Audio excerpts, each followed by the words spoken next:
Okay, good afternoon, everybody. This is just going to be a short video. I'll try to make it quick because I got a few YouTubers and a few emails. So they want to know at what temperature I'm hatching our tortoise egg, uh, and how much trouble I had to get it to get it, get it adjusted, and what was I using before I went to that. Okay, so I showed this incubator in the other video, like maybe yesterday, day before yesterday. These are not made for hatching tortoise eggs. I had it full of vermiculite, filled it up with vermiculite, and thermometers went bad. Okay, so I built the other incubator. I'm only going to tell you my experience with that incubator because I built it and I know what it does and what it's doing after a lot of trial and error. So the eggs, I'm going to tell you because you want to know. The eggs now, when I put them in there at 85, even when I put them in here at 85 degrees, 85 degrees, the vermiculite was always cold, like cool. And I would raise it to 86, and the digital thermometers and humidity things, they weren't working. So I built the other one. And I set the other one at 85 because everybody says I leave it at 85 all day, all night. 85 for me. In the bigger one, the vermiculite was still cold to the touch. You could reach in there and put your hand in it, your fingers, and you can feel that it was cold. So I let it run like that for about a couple of days, and then I said, nah, there's something wrong with it. So what I did next is I cranked it up to 86. I let it run overnight. Got home from work.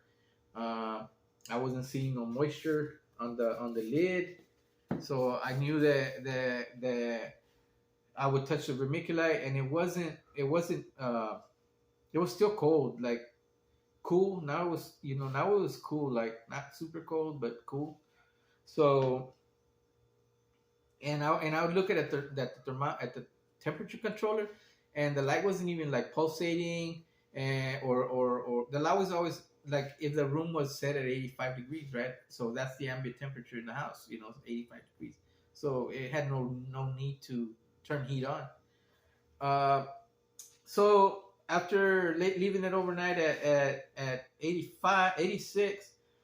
The next day I came from work, and it's still cool. I cranked it up to 87 degrees. Have my 3 probe commercial refrigeration temperature controller or thermometer, checking top, middle, and bottom because it can tell you temperature on 3. So I set it to 87 that night, and the next day I got home and it started to get warm inside. And then what I saw was right here, like little humidity, right? Like little areas of humidity. They're here or here, right? So I said, I got it. So as soon as I started building this humidity in this box, I put a temperature probe inside, right? Inside of the lid through the hole, right? Inside of the lid right here. So I drilled the hole big enough to make the little probe from my thermometer to go inside of here.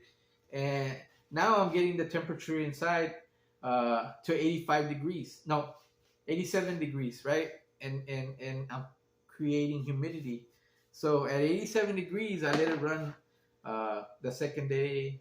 I got home, I checked it. The third day, got home, I checked it. Now when I would open the incubator, you could feel that warmness, like lukewarm, like it's not too cold, it's not too cool, but it's warm, so you could probably sweat in there. Like, so I think that's why it was causing the humidity, right? So after a week, 2 weeks, I just left it at 87. So for me, for my experience, in my incubator is 87 degrees, because at 87 degrees I was able to create humidity, and that's what you need. You need the warmness for the egg to develop. for the veins to start, for it to spark life, right? For the spark of life to start. So you need that warmness, coldness, between it, so it could be just right to create life. So 87 is what I'm using. 87 might not work for everyone. Me, because my vermiculite wasn't warm enough. That's where I started panicking, because at 85 vermiculite is not warm. Not for me. I mean, I don't understand how. I understand how vermiculite works, but I can't keep it warm if you don't have temperature to keep it warm to make humidity, right? So 87 is where I have it. Might not work for you. For me, it was a lot of trial and error. If it works for you, good luck. And the hatch ratio, I don't know. I don't know what the hatch ratio will be. I don't think temperature matters on hatch ratio, because the ones I got from Petrie's, 10 are females and 5 are males. The ones that I got from Andy, that's half and half. So that's 50%. So I don't think it really matters at what temperature you keep your incubator to create females and males. That, I think that's just set on nature, I guess, because I know for sure that on chicken eggs, if you lower the temperature in the incubator, you'll hatch 99.9% females, hens, right? But at 99 degrees, when I was hatching chicken eggs at 99 degrees, it was 80 to 90% males, roosters. But when I did it in my because I raised them and I wanted to see what the ratio was. So my next hatch of chicken eggs, I lowered the heat and got 99.9% hens if you lower the heat a little bit. So if it says 99 degrees, you don't need 99 degrees to hatch chicken eggs. You could use 97 degrees and the chicken eggs will hatch. The lower the temperature on chicken eggs, the better it is for you to hatch more hens. But in tortoises, I can't tell you. In order for me to tell you what the hatch ratio is at 78 degrees, I would need to keep all the tortoises and do an actual count.